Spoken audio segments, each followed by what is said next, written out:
大家好，我係古 Sir。今日咧就同客人訂咗套廁所。呢個咧就係啲老人家一定要翻呢啲 American Standard 美標座廁。自從我哋有自由嘴嗰陣時咧，呢啲廁所我哋都唔會嗌嘅。點解？你睇下佢嘅座廁，仲用呢啲方法包裝。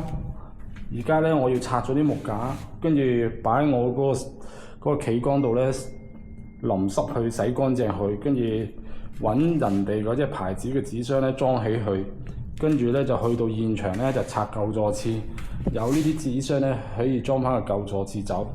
呢啲木架大家可以諗下點樣搬走啲舊座廁咧？咁啊10個師傅9個都唔中意裝呢啲座廁啦，仲要同佢抹，都唔知會唔會一拆開箱咧呢度花嗰度崩，係咪先？咁而家咧我冇辦法啦，個客人需要，咁我哋就訂翻嚟啦，咁啊做多一陣功夫啦。點解咧？因為佢要低嘴，同埋咧現場咧佢係企喺度沖涼嘅，佢就唔方便啲自由嘴，因為個自由嘴後邊咧有個窿會藏住啲水，係啦，咁所以咧迫於無奈咧就要買翻低嘴座廁，咁啊只有呢個牌子先有㗎啦，而家稍為好沖啲嘅，因為佢出咗名沖水好嘅，不過咧啲騎呢包裝到今時今日仲係落後緊，呢啲20幾年前嘅做法冇包裝冇銷售，有包裝就有銷量，係啦。你諗下嗰啲師傅同人哋裝座廁又要搞呢樣搞嗰樣，係咪？所以咧就建議呢個品牌，不如咧你又入翻紙箱，收多少少包裝費，冇人知嘅，係啦。咁何必搞到咁樣咧？呢啲座廁入邊污糟邋遢，如果就咁拎上去咧，啲客人俾咗錢都唔開胃啦。不過算啦，我哋即管拍條片留為個紀念啦。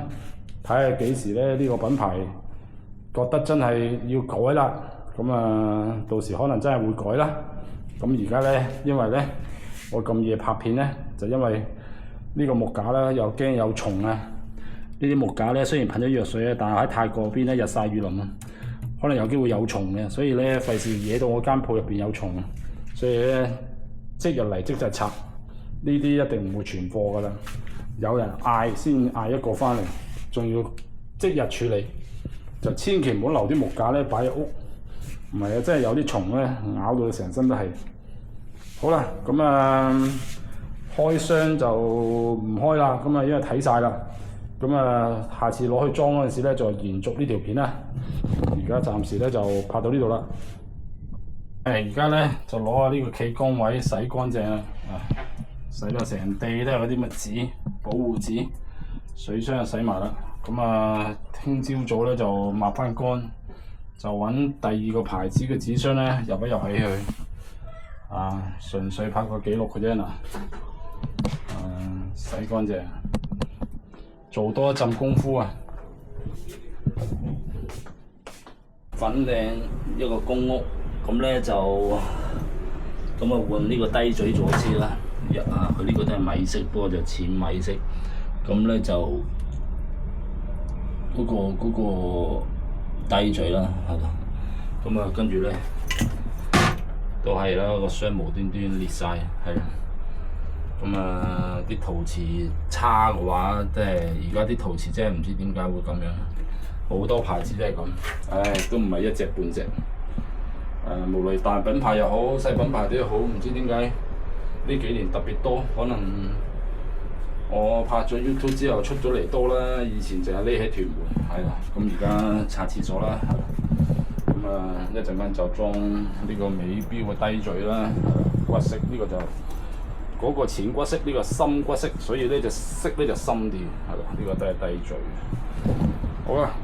呢一段時間因為個渠都唔係幾啱，裝翻呢啲傳統嘅低嘴咧，啲渠位咧高低咧就有啲出入啦。冇辦法，都係用傳統嘅玻璃膠手法，就修正翻呢啲高低位，防止回流到流水啦。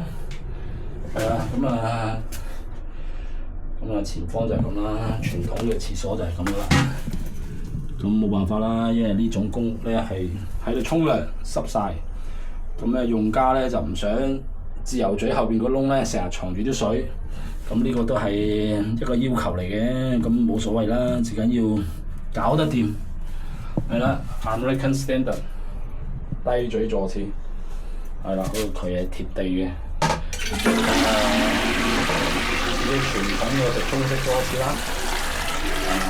板咧就冇油壓㗎啦，膠嚟㗎啦，因為成日都淋水，咁啊水箱後邊咧就做咗個水膠喉頂住，加少少貼唔到牆，跟住咧呢度咧粉嶺嘅淡水喎，所以咧你見到啲水好靚仔乾淨，因為呢一區冇鹹水啊，係啦，咁啊我哋冚翻個蓋，係啦，咁啊。